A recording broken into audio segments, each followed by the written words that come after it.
Welcome to Blue Collar Mystics, the under-the-hood approach to the depths of human consciousness. So many mysteries, so little time, so many big words. That's why we aim to take the mystical and make it practical, usable in your everyday life. And you know, we want to hear from you. We want to hear your story. What happened when you started asking yourself the real questions? Like, who am I? What is this? Is it a hologram? Is this some kind of weird cosmic joke? Hey, these are the questions that we are trying to get to the bottom of as we explore the final rabbit hole together here as Blue Collar Mystics.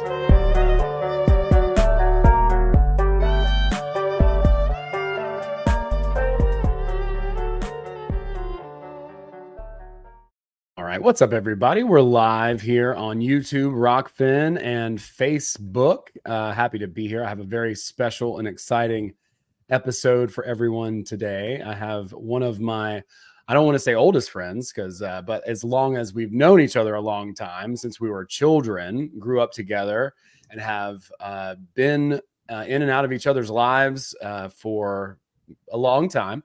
And someone that I really respect, admire, who's done a tremendous amount of things, went to college together. She was in the Red Coat Marching Band, wound up becoming a graphic designer, a creative director at Google, YouTube, PayPal now. Can I say PayPal Mafia? Am I allowed to say that? But yeah, someone who I've known, who's a dear friend, and someone I'm very proud of and excited to introduce on the podcast, excited to share with everyone, the great Courtney Israel. Welcome, Courtney, to the show. Hi, that I feel like is an incredible introduction. Thank you. I just made it up right there. You know, no, it's not scripted, no teleprompter, nothing. Right off. The hat hides the blushing. Okay. Well, my beard hides mine, you know, but no, I'm so happy to have you. Thank you so much for coming and hanging out with us. Truly. You've made stuff for me. You've been in branding for a long time, doing design, and a left-handed person. Something about that seems to be a little bit more creative for whatever reason. I don't really know why that is. Maybe you have some theories. I don't know. But I mean, you've done stuff for me, like album design, art, and brand and stuff back in the day, back when I was in bands and stuff, and it always just knocked it out of the park. But don't show me that. Don't show me that stuff. I vaguely remember it. I won't. I'm like, got no screenshots. There's no receipts here, but no, it was, it's been awesome to watch you grow and develop and become a professional in the industry. And now you've started your own brand. I'm super stoked to see what you're doing with Ratherbie Apparel there in Covington, Georgia. And you were out in California for years, started a family out there. And then during the pandemic, came back to God's country. We're happy to have you back, by the way. And now you're out of Covington, which is where the show Vampire Diaries was filmed, which we'll get a little bit into that. There's a whole lot of lore, and essentially you're kind of like leaning into the town Mystic Falls, which is Mystic Falls, Virginia, which happens to be in Covington, Georgia. But that is where the show was set. Now, I'm not a huge Vampire Diaries nerd. I will admit. Not yet, but I do know of the show. I am a little bit aware of it, and we can talk a little bit about that in the background and everything that's going on there. What really inspired you to kind of get this brand going? Great question. So going back to just Covington in general and kind of my family history. So my family has roots in Covington, and I feel like that's an important part of the tie-in of just what makes me kind of care a little more. My great-grandparents bought land in Covington back in 1932. And my mom, funnily enough, actually just showed me the deed to the property that my parents live on right now. She showed me the deed from the land purchased in 1932 for $9 an acre. It was 100 acres. And so my great grandparents lived on that property, and then my grandparents, who you knew, and now my parents. And even though my husband and I and our kids didn't move here until 2020, quite forcefully during COVID quarantine, um, I've always felt like Covington is home because I've been coming here my whole life and have made a ton of memories here. And so when we finally did settle down here in 2020, it felt like a homecoming of sorts. And so anytime I'm walking around the downtown square, it feels very comforting to me. And when I had this idea pop into my head, it was kind of a three-part idea. One part being, I love Covington and specifically the downtown square. And Covington does such a phenomenal job at caretaking with the downtown area because of all of the tourism that comes through. It is the Hollywood of the South. And so because of the tourism, they're always putting their best foot forward. And so I wanted to be able to kind of put some love in that as well. And so it was a little bit that, what can I do? How can I kind of give back in a sense or contribute? Sure. Part of it was, and I think we can get into this a little bit more, but part of it was just a creative outlet. And then part of it was a gap in the market, which I would also love to talk about some more, that I found. And so it was kind of this three-parter of creating this brand. Yeah, that's good. I like all of those things, and we can kind of go into depth. Yeah, for people who don't know, like this whole area around Atlanta, there's some studios there in Covington. There's studios popping up. There's one here in Athens now, Athena Studios. They call it Yollywood down here.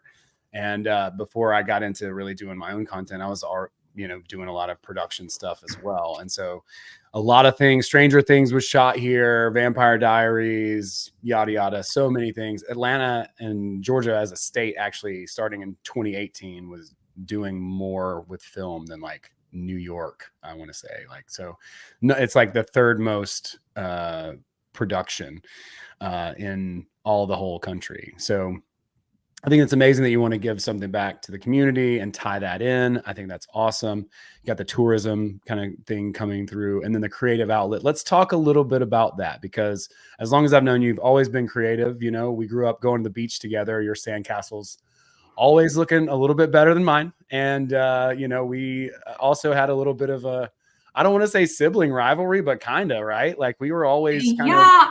I'm pretty sure I made it a point to wake up in the middle of the night and go stomp out your sandcastles.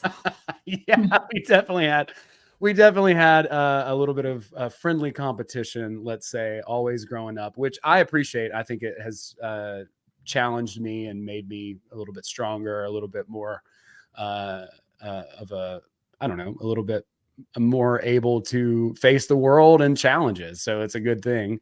And, probably was maybe a little bit mean to you at points that I can think of. Like, well, I like to think I could dish it back. No doubt. Yeah. No slouch there. Definitely able to fire it up.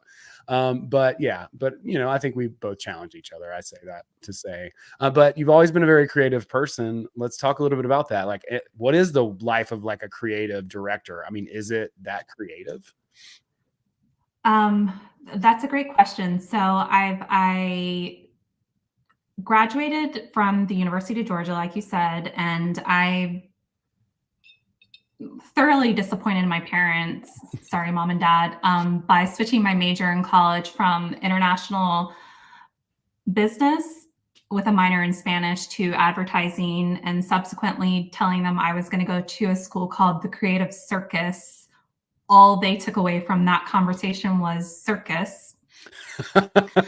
um, which is was a portfolio school out of Atlanta, where you go and they had a 97% placement rate for putting students in advertising agencies in creative roles. And so after leaving the circus, I was able to get a job as an art director. And so in 2008, I kind of launched my career. I started at a job in the Highlands at a place called Tedco. And then shortly after, I started working at Ogilvy in Atlanta. And then I just kind of went from there. And I would say I have been working for the same agency out of, and you made it sound really glamorous. I've been working for the same agency out of California for the past almost 6.5 years. It's called Monks, where I've been embedded with YouTube, Google, and PayPal. And it has taught me a lot. And I've had a ton of creative experiences and luxuries where I have been badged and gotten to go into these incredibly cool offices. Think, the internship. It's all true. Slides, down to the bottom. Sure. But something that I have learned is as I get higher up the ladder, it's more managerial, more leadership, and less creative challenges. Not the creative challenges that you do get are incredible, but there are fewer of them. It's less in the weeds creative, if you will. It's less pencil pushing the creative. And that's the stuff I love to do. I love to be in the file, the blank sheet of paper, developing the typography, the aha moment. I really enjoy typography and just figuring out how to take a little space, like a hat or a shirt, and come up with something cool. And so I found that I wasn't getting to do that as often. And this was a fun space to get to explore that. Yeah, that's really good. I love that too. I love the creative problem solving. I love the aspect of like having to think on your feet and improvise and do those types of things. Very challenging, very rewarding as well. And I love that you are able to have that outlet too, because I can only imagine, like, I can compare this to raft guiding, where it's like you're raft guiding because you love the water and you love to be out there. But if you want to like develop in the industry of adventure industry, which is not really saying much, then you have to be the river manager and boss all your friends around, like wake them up when they're sleeping in their van, you know what I'm saying? And be like, so hey, you're not on the river. And you're not on the river anymore. Exactly. So there seems to be that kind of pattern, no matter where it is that you're going, you're climbing the hierarchy, so to speak. That does kind of tend to happen, I think, in many industries. And then on top of that, I have a daughter who's about to turn 7 and a son who just turned 5. And that is, as a lot of parents know, kind of a magical age where all of a sudden they can get their own snacks and take their own baths. And all of a sudden life just kind of, all of a sudden this kind of time opened up where I can sit down for a length of time and not have to get up and tend to their every need, and was able to focus on something for myself again, which has been pivotal. Yeah, that's awesome. That's great. Yeah, and you have to have that space to be creative. Like if you're constantly being bombarded or asked questions or whatever, then you can't really open up that space. Well, the questions still happen. For example, who do you think would win in a fight, a megalodon or an orca? But we all know the answer. TV show out of that, I'm pretty sure they did, like Man versus Shark or something like that. I can't even remember. But let's talk a little bit about the creative process, because like I think that folks here, if they're listening, they may be able to get a little bit of insight out of that. Like, how do you approach this when you're sitting there and you're looking at, let's say, a blank hat? And you're like, okay, what am I going to turn this into? Like, how does that process form? How does it develop? And how does the whole thing come together? All right. That's first, one must pour a drink. I'll allow it. Okay.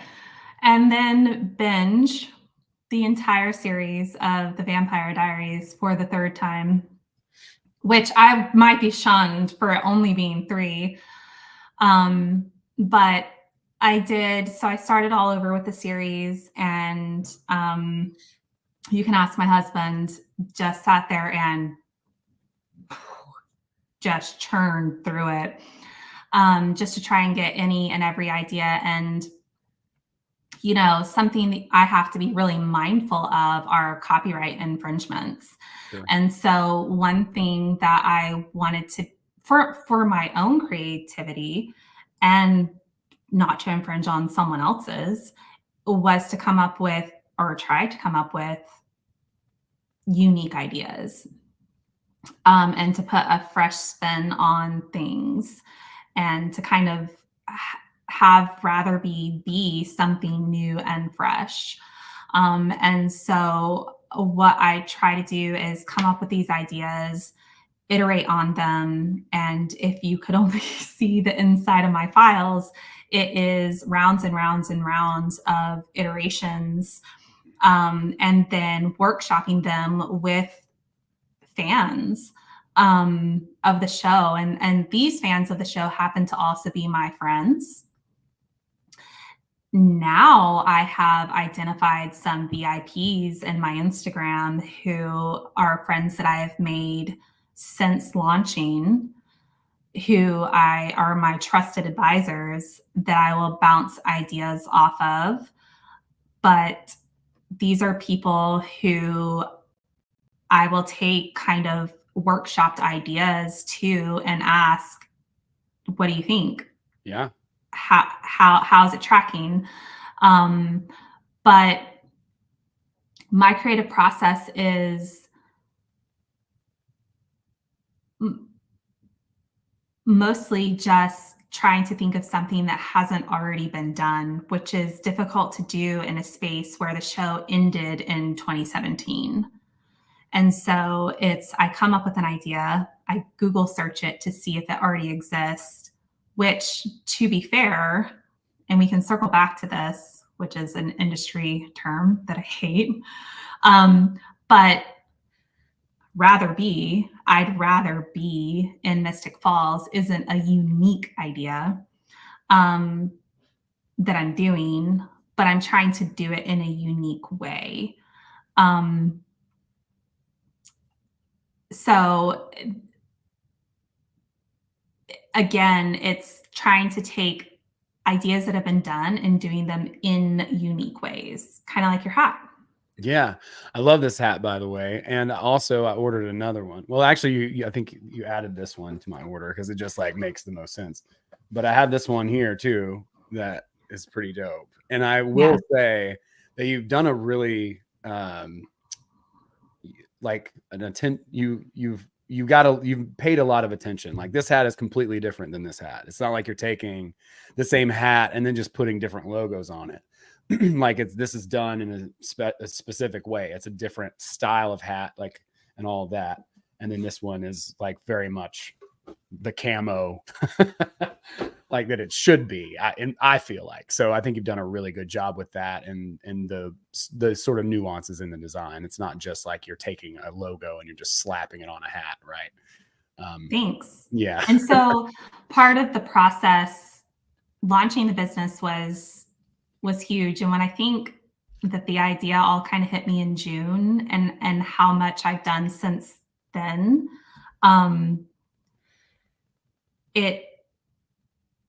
I cast a wide net with the hats. So the hats were one size fits most and giftable. And so that was the idea behind launching with hats. It seemed easier, although there are a lot of hats out there to choose from. And so the idea with hats was just to be able to have kind of a very simple idea Hmm. and cast a wide net and see what people responded to the most. Hmm.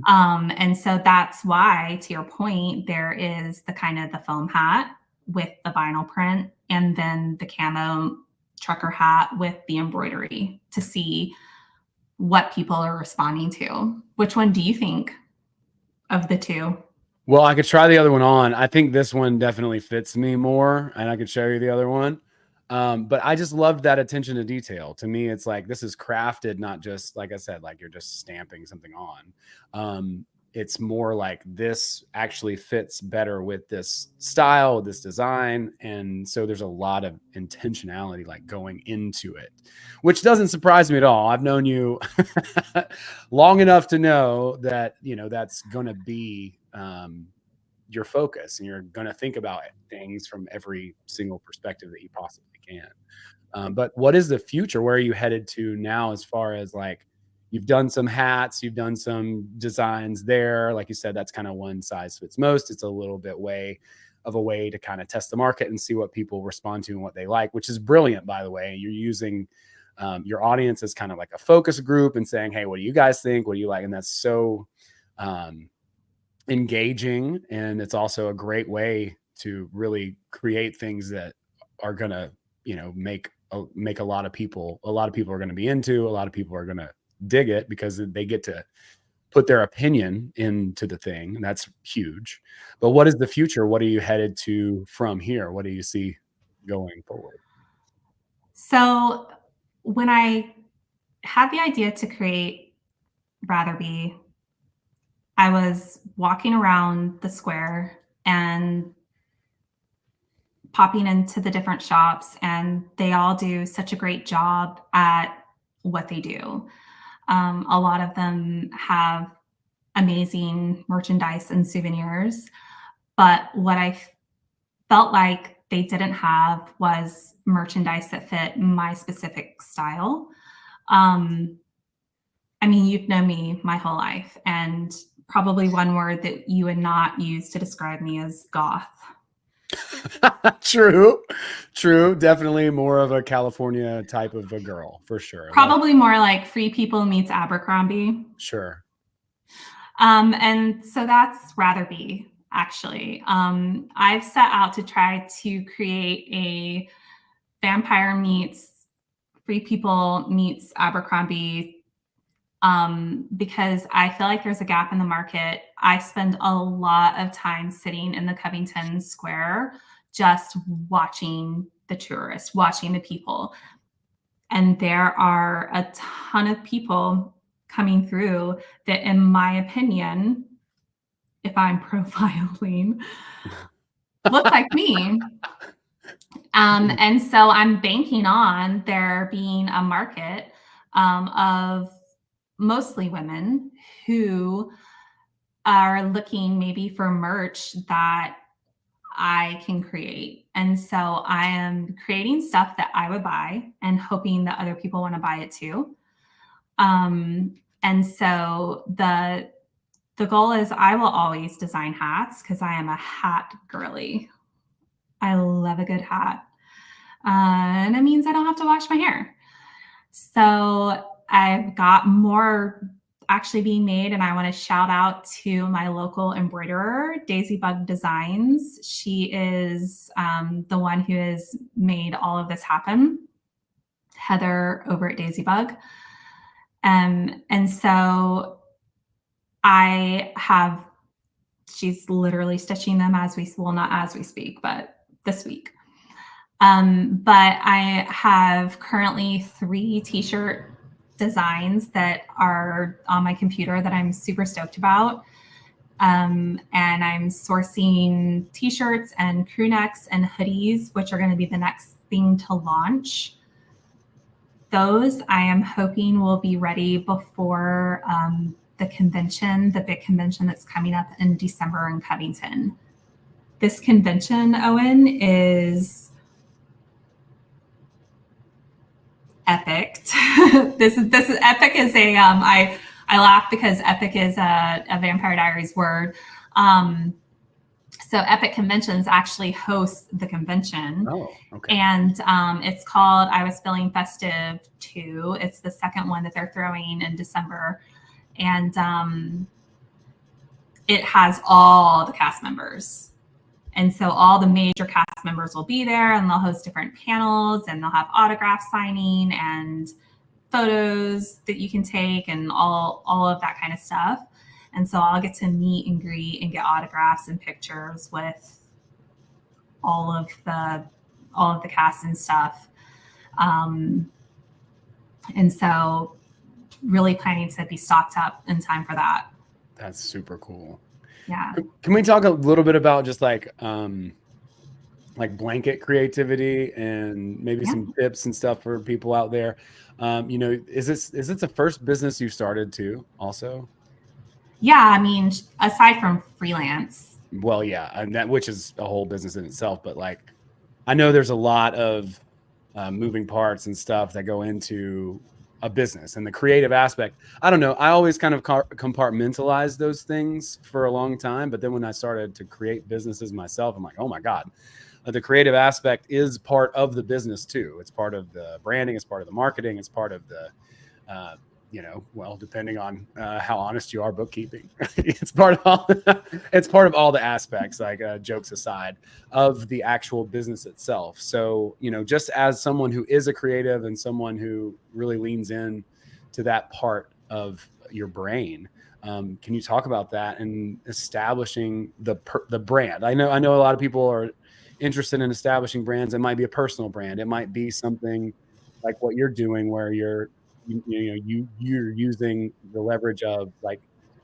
the local scene and tying into what has happened there in Covington, being a part of the community, which I love too. I'm really kind of trying to do that myself with the Athens comedy kind of page and stuff like that. So just like tying that in and all the ways that actually gives you access to the community and ways that you can lean into the creative aspect with the business. So the question is how to establish the brand? Well, yeah, a little bit more about establishing the brand, the creative aspect of the brand itself, like designing and creating the business and the brand itself. I mean, it's a lot. Like I know it comes to a lot of things. That part was the hardest part. Mm-hmm. That part for me was incredibly difficult. So deciding I wanted to start my own business took about 2 seconds. What inspired, what made you, why was that so quick? Like, you're like, okay, I definitely want to start my own business. I think it was timing. Because up until that moment, I thought entrepreneurs were idiots. Well, we are. Like, because like, what is the saying that the entrepreneur is the only person that'll work 80 hours a week in order to avoid a 40-hour a work week? You know what also, I'm full-time employed. Right. Like, I work full-time. I'm covered. You already have. Like, I've got this on lock, like knock on wood.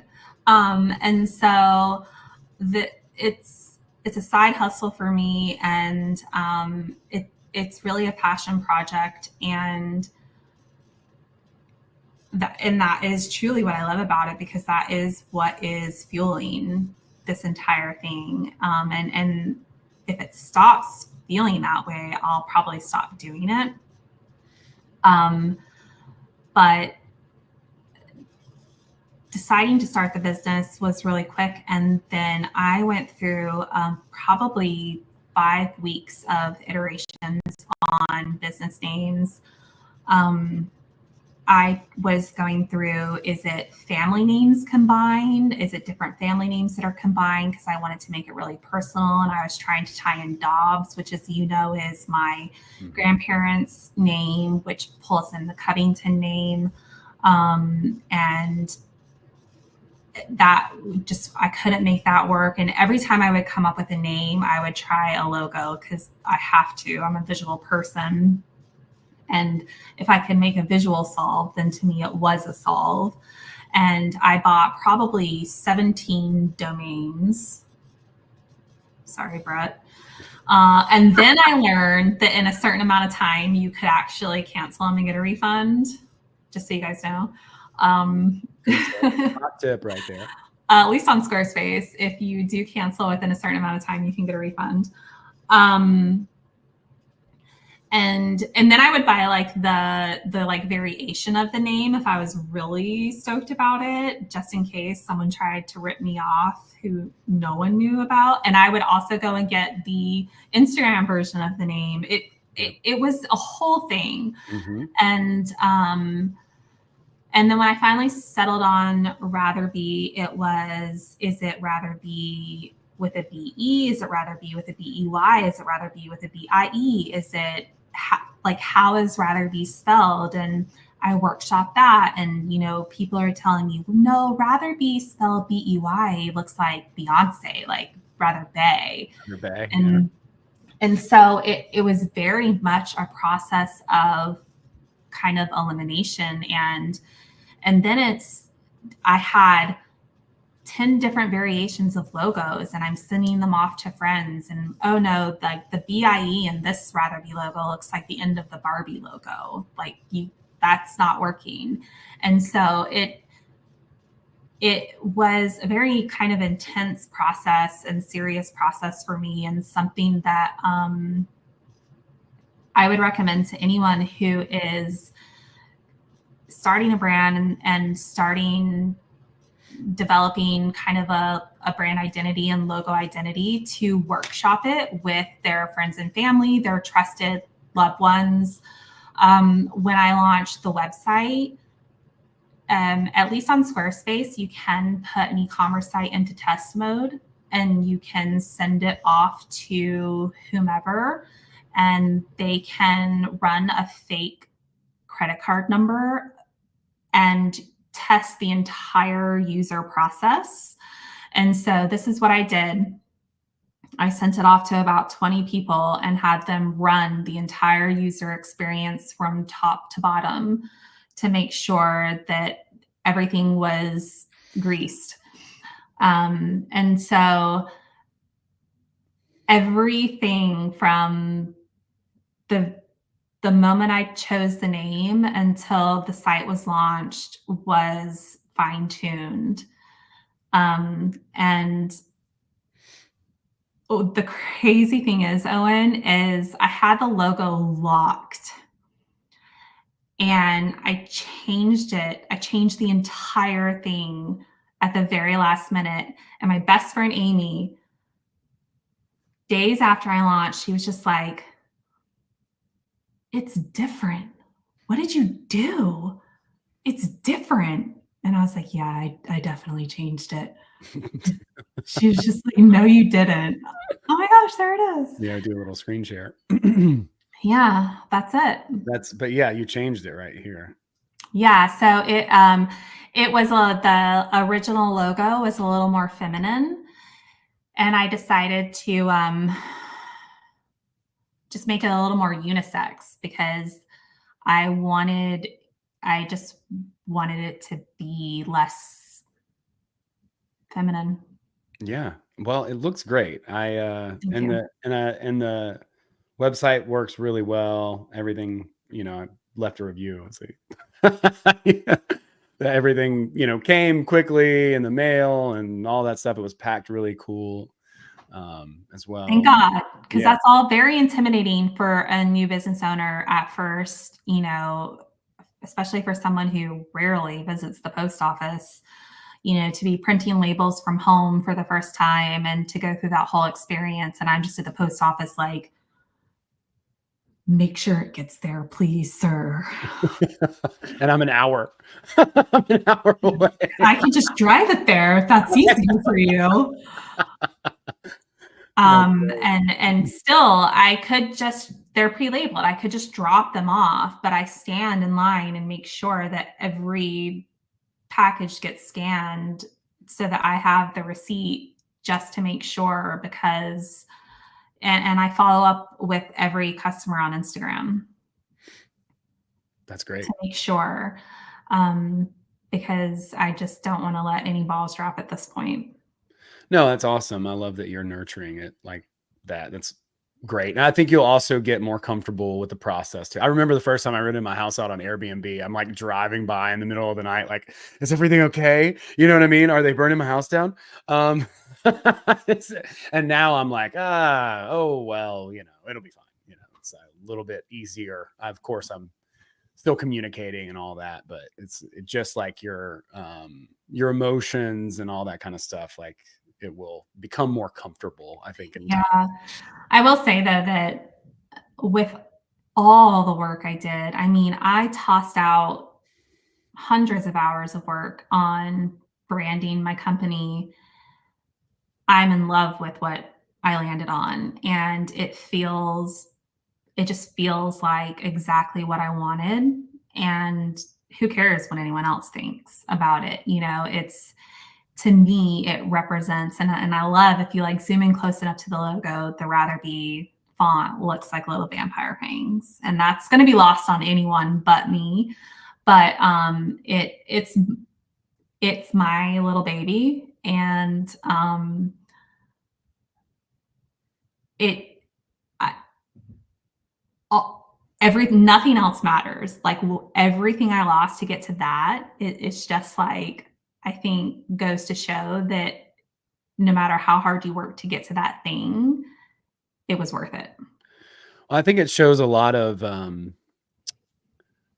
discipline and probably just wisdom in general to be able to chip away, at it like that. Because, like, I don't know, for me, like, especially as someone who's started a handful of businesses by now, I'm like, well, let's just get it done. Let's just get it out there. Like, I'm tired. I just want this to be over with, whatever. And for you to kind of nurture the whole process and know what you wanted and allow it to kind of come to fruition, then bounce it off people and get feedback and then tweak and iterate and iterate. It seems like that's kind of the magic word, is like, letting that Yeah, kind of attack and it's release sort of it's happen. iterating. I think similar to, like, you're a musician. I think similar to being a musician. you you said I was in the Red Coat band, and I forget that happened. Um, Trumpet. I remember, yeah, from the, I'm a trumpet player, but I don't consider myself a musician. Um, I I think similar to a musician, like, when you hear it, Um, as a creative, fine tuning a brand, I just, when I saw it, I knew. yeah, I love And that. so everything else, like, people would be like, "No, that looks great." I'm like, "That's not it. Yeah, no, that's not it." Is there sort of an emotion or like a way that you feel when you see something and you're like, that it's finished? Is there like is there like a pattern, like in some way that you No, it's kind just of, a gut feeling. yeah. Okay. But is it similar like across different projects? Well, no, it's a gut feeling, but it's also like, this is very interesting. So I have 3 tattoos, and I designed all 3 of them. And my rule for tattoos is I have to design them. And can I cuss? Yeah, of course. Okay. The mind fuck behind the tattoos on my body is I have to design them, but I have to let someone else tattoo them on my body. Right. And so the thing is that not only do I have to design them, but I eventually have to put the pen down and then hand it over to another artist. And so I could needle it, no pun intended, to death. Like, I could continue to change the artwork forever, but eventually I have to be happy with my art and hand it off to someone else and say, ink it on me. And so that is me surrendering it to someone else. Mhm. And that is the process for me of getting tattooed art artwork on my body. Like, Let me that's just part of it for me. So I'll never go into a shop and just get random tattoos, because part of the process for me is that. right. And would you say that that's kind of been your process a little bit with designing some of these products for Ratherbie too, where you're like showing it to your audience and like getting their feedback and approval from it? Yeah, and I definitely want there to be more of that. I want more and more of their engagement. The tricky part of that, and a great segue, is building a social media presence and following to be able to garner that response. And so building a social media presence where I can poll people and get their feedback and ask them questions and be able to get their opinions is really tricky. I started from zero. Yep. And I've had a private Instagram account, and God, don't get me started on TikTok.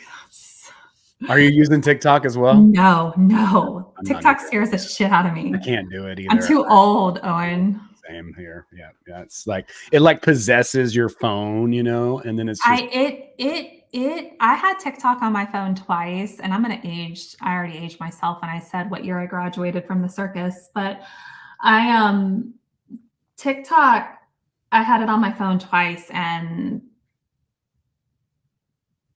it possesses your phone.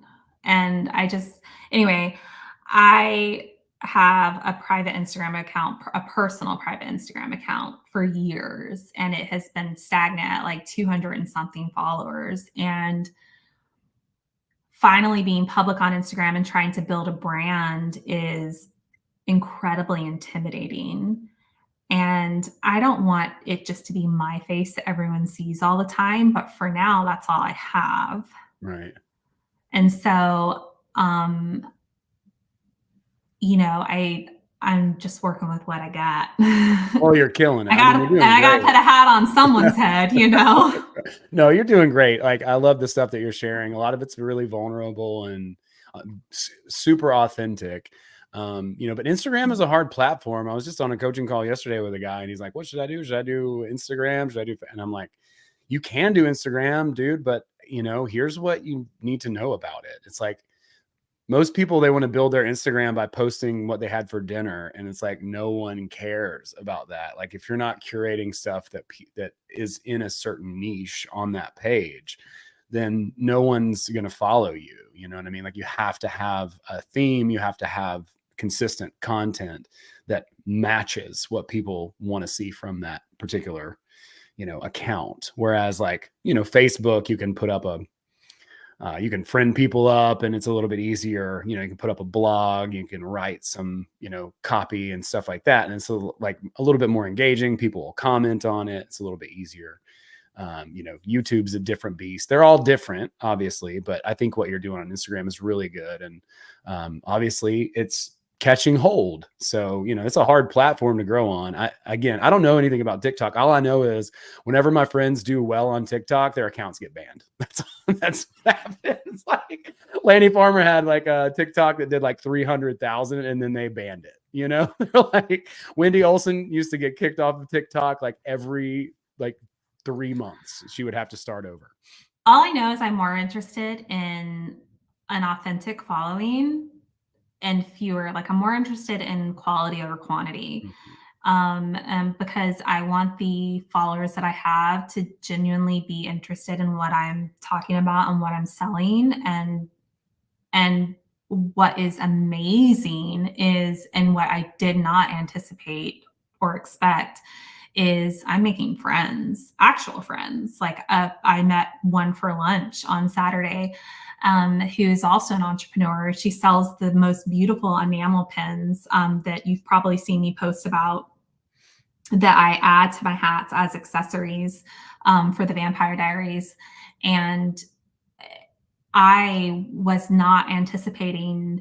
I have probably 20 women who consistently are just uplifting, supporting, applauding, sharing my content, who all one day get to meet in real life.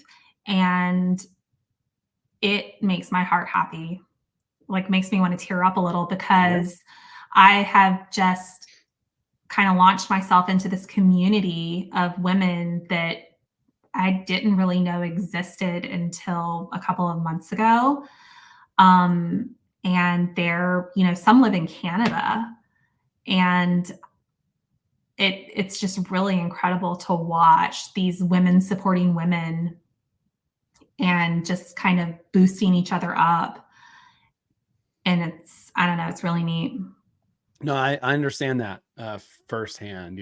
Like I started a YouTube channel on a whim, not even realizing what I was doing. I had no strategy, no goal. I was just like, I'm going to share this weird esoteric book that I found.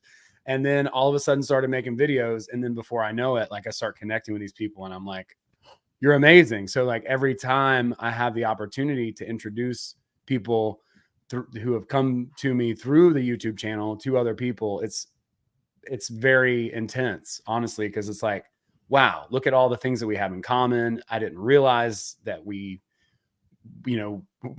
that you were so cool, and I get to introduce you to this other person who is also so cool. And that's really the fun part, is to like bring people together and see them interact. That is what you're awesome at, is bringing people together. I'm working on it. Keeping them together is like another skill. Well, that's not on you though. That's on them / us. Right.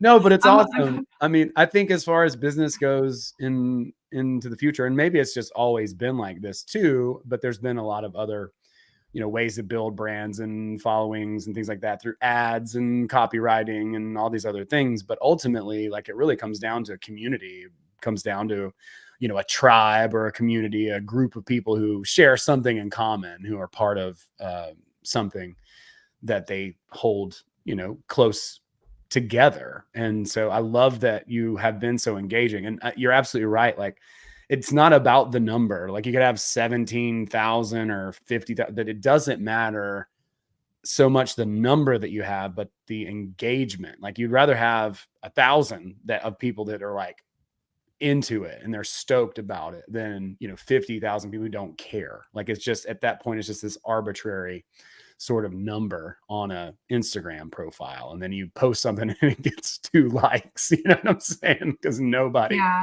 because my goal is not to monetize off of Instagram. That is not my goal. My goal was not to get on Instagram and be an influencer. Right. My goal was to start an apparel brand for the Vampire Diaries and to get engaged into the community, the fandom community, and the Covington community. Instagram's a pain in my side. Yeah, it's tough. Well, fortunately, you got tools like Planoly. You can schedule content out, and constantly be on there. But even with that, like, I find myself, like, I'll just be on my phone writing a to-do note, and somehow Instagram just magically pops up. It's not as bad as TikTok, but it will just open up somehow magically on my phone. I'll be like, what was I doing? I forgot. It's fun. Although I will say, as an art director and a creative, creating content is fun. It's the nagging demand that you feel the need to create content to sell your stuff, or the need to establish followers to feel relevant. That's the part that is unfortunate, but it's fun to create content, and it's even cooler. And I feel like I'm fortunate to have the upper hand, that I live in Mystic Falls. And so I have the backdrop to create the content, which is really neat. Yeah, that's awesome. Yeah, I love that you're bringing the community together too and adding to that there. Like, that's very, very cool. And yeah, the unintended consequences of, building and establishing a brand, like meeting all these amazing people, like it's surreal. And it's also probably something that like, as you sit there and consider and calculate every aspect of this business, probably surprising effect is to connect with some incredibly amazing people that you're going to have a lot in common with. And I love that that's happened. That's beautiful. Yeah, I have big goals. Yeah. I'm manifesting. Yes, manifest it. Yeah, girl. Yeah. But yeah, like, like I am actually excited to see how you go from here, and scale this out and what it turns into. It's probably going to be huge. I have no doubt that it will be. Everything you've set your hand to has been pretty good so far. So, Well, my goal was always to say I knew you win. Like okay. I knew you win. Okay, so did you see the post that I posted with the beta camera, the Uh, camcorder? I'm not. Oh yeah, yeah, yeah. I did. I saw that one. The pancake post with the camcorder. Yeah. That's the one that was used in Panama City Beach when you were telling like knock knock jokes. That's the one that was used for the Netflix like pre-roll, the B-roll, like introducing Owen Hunt. Like that's the one. That's dope, dude. I Yeah. love it. That is so funny. Yeah. I mean, I Mhm. still got some pretty banging knock knock jokes, to be fair. I love a knock knock So, joke, classic. But yeah, I yeah. mean, but I get to say the same thing, and it's pretty cool, and it's really amazing actually to see how this has come about and started to really grow for you. I'm super excited for you and very proud, of Thanks. course, absolutely. So let's talk a little bit about it. What are your big plans? Like where do you see it, and Okay, I'm gonna put this out into the universe yeah, so that this can be a soundbite for the documentary one day. absolutely. Um, so I'm manifesting that roughly a year from now there will be a so just so you know, and you can try this. I'm gonna name drop. So Ian and Paul, these are the vampires from the show. These are Damon and Stefan. Um, Ian and Paul have a bourbon called Brothers Bond. So this is something they released after the show ended, and so they were brothers on the show, and then they released Brothers Bond bourbon later on. I am manifesting, and I'd rather be drinking Brothers Bond collab Heck yeah, dude. in about a year. I like it. Yeah. I mean, Yeah. there's no telling what can come about too. Like that's through this whole like exploration of whatever you want to call it, spirituality or manifesting and all that kind of stuff. Like what I've learned from like the oldest book that's ever been written is called the Bhagavad Gita. It's the oldest book in human history. The way I like to describe it is imagine that you could ask God anything you wanted to ask and they would have to answer. And someone already did that 6,000 years ago. And then they wrote everything down for you. And one of the things that it talks about is indirect results from action. So the thing that we can focus on is the action itself. So it's like you can go and do your best work and put it into each piece that you're working on. And then from there, you let go and sort of detach from the outcome, right? But you know that you're putting your full self into whatever it is in that moment. So whatever comes of it, totally, up to the universe, up to Krishna or God or whatever, right? Like however we want to, say it, the universe. So those results are like accruing like almost like interest. So we do have like I do this thing and then there's a direct result.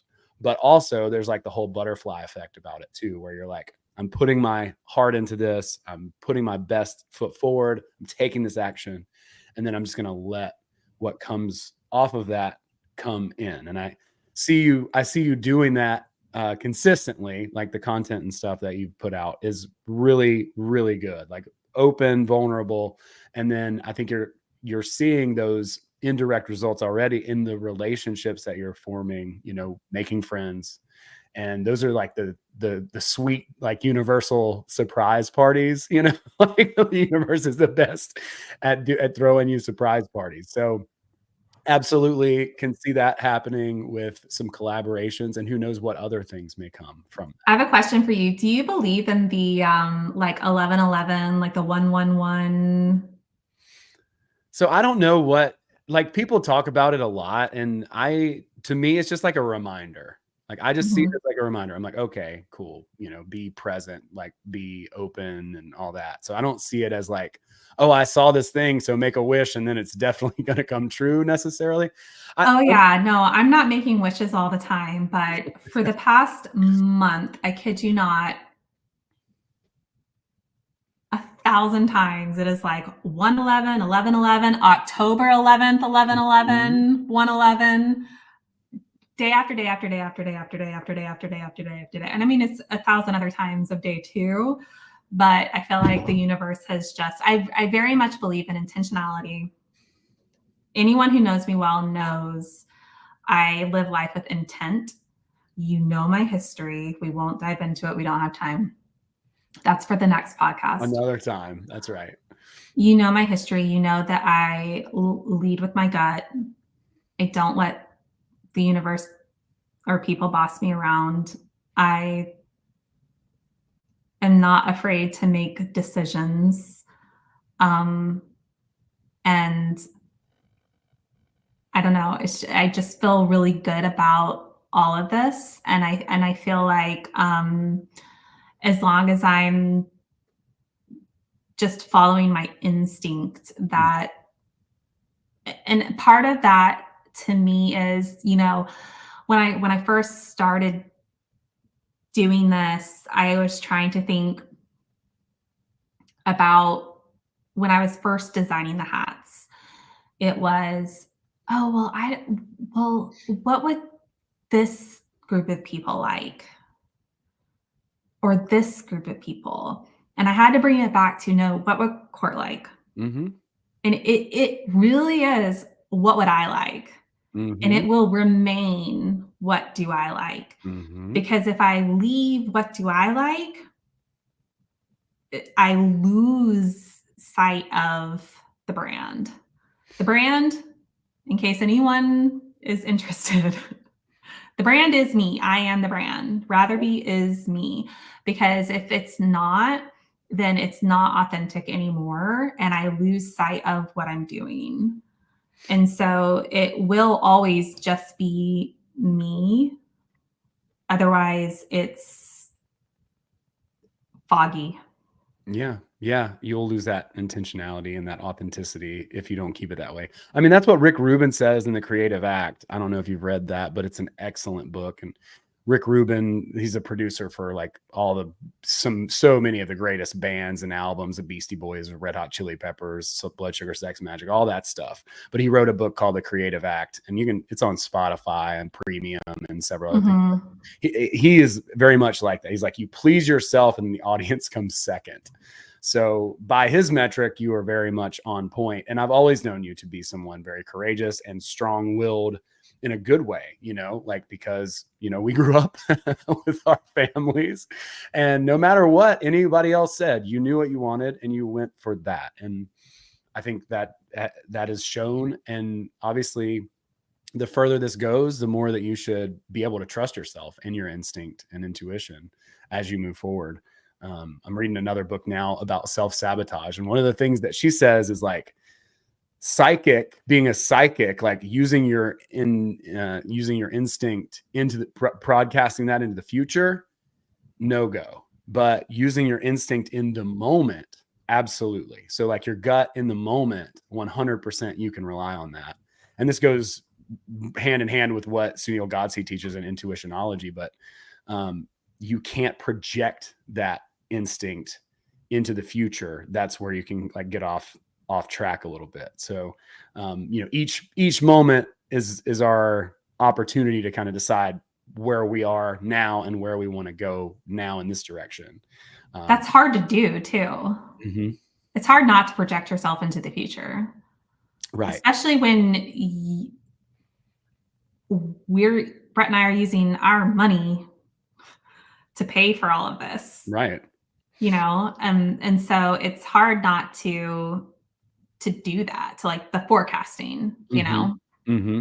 Well, I think you can strategize into the future, right? And you want to be able to do that and set goals and start moving toward them. But as far as like the action that you take here now in this moment, like that's really, I think, where she's talking about like differentiating, so that it's not like you're like, you know, putting yourself on a trajectory over here based on, you know, these feelings and what you kind of forecast in the future. But instead you're like, okay, here's what I want. What can I do now? And The One Thing is another book that my mentor Courtney Johnson made me read. And that I follow her. same thing, she's, and there's like a whole worksheet that goes with that. But he talks about goals as like being like Russian dolls. So like it's inside. So you're like, in 3 years, here's where I want to be.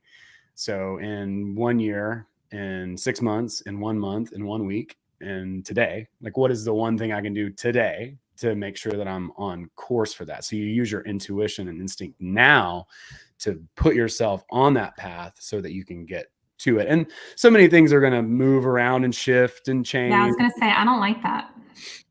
But that's what they teach in there, So, I mean, you trust yourself, you know what you're doing. So ultimately that's what it's about. But like the whole idea is to like maximize the Pareto principle so that you're working on the things that are the most important, because you're going to get 80%. They say 80% right from 20% of the effort. So what you want to do is find the things that you need to be doing, and then the other things that you can delegate. I like that. Yeah. So that's the whole point of like backwards engineering it and being like, what can I focus on? It's like, so for instance, if I want to be a comedian and I don't write, I'm going to have a hard time being a comedian. Yes. I love backwards engineering. It's the 3 years from now goal setting that I feel like so much can change in 3 years. And it will, but like, I think that's the part of it, why you come back to now. Right. Like, so now you're like on a compass, and even if you're like on a plane or like like in a boat or something, right? Like you're never really going in a straight line. They're tacking a little bit. It's just like small adjustments as you kind of go toward whatever that is. And those goals will change. That's just part of it. I was talking to a friend of mine about that the other night. He's like, because like in 10 years, I'll be much older. I'll be a decade older than I am now, which is like, I would think that I'd be intimidated by that. But I mean, I'm already to this place. So what's another decade? But in 10 years, I have no idea what I'm going to be moving toward. I hope that it's something that I can't even conceive of now, right? Like that's the expectation. Like in 3 years, I kind of know, right? Or I think I know right now, and that may change. But in 10 years, that's so far away that I honestly can't even conceptualize what my goal would. I mean, think of where you were 10 years ago. Drunk. I was just drunk. We were probably drunk together in a dorm. No, that was longer. That was longer than 10 years ago. Maybe a little bit, but even still. Well, you introduced me to James, Was it James you were talking to? Yeah. Hi, James. Probably drunk with James on the boat somewhere, hanging out.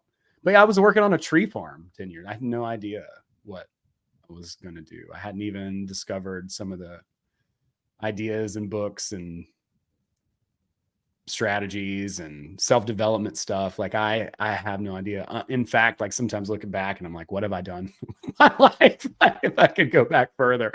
But Carl Jung said life begins at 40. The rest is just research up till then. So I'm going with that. 100%. I have people who are afraid to age. I say pooey, whatever, whichever. It's just funny to think about, because I remember being younger and being like, I had a different perspective than what I do now. But I just feel like life gets better with age, and I feel like my life is just starting. And I truly resonate with these people who find success later in life. And I don't know, I could not have done what I'm doing now any sooner. That's true. You lack the experience and the skills, right? Like if you were to go back and try to do this now, I mean, and I lack the experience, the skills, the resources, all of it. Yeah. No, it's well said. Absolutely. Yep. And I love that. Well, tell everybody where they can find your stuff. I know I screen shared the page. I've got the links down below. Are you anywhere other than Instagram as far as social media? Yes. Oh no. Yes, actually, thank you for reminding me. I recently got on Facebook. Okay. I am on Instagram, Ratherbie.apparel. I'm on Facebook somewhere. I am ratherbeapparel.com for shopping. You can also find me on Etsy for international shipping. And then if you are in town in Covington, aka Mystic Falls, Virginia, pop over to Woven Boutique and you can buy all of the merch there locally. So awesome. And then, yeah, I've got Instagram linked in the description below. I've got your homepage. Yeah, Instagram is the biggie. Cool. And I'm putting those two links, Woven Boutique and Instagram and Ratherbieapparel.com are the biggies. And then Woven if you're actually happen to be in town and want instant gratification. Yes. And me, as you should. Yeah. And check it out, everybody. Ratherbie.apparel. A lifelong friend of mine, super excited and grateful to have you on the show. Thank you for stopping by and sharing what you're working with. And yeah, good luck and let us know. Keep us up to date. We'll have you back very, very soon. And yeah, everybody go check that stuff out, especially if you're a Vampire Diaries fan. You got or the originals or legacies. There you go. Even more reasons to check it out. Yeah. All right. Cheers, everybody. We'll see y'all next time. Thanks, Owen. Yeah, you're welcome. Thank you.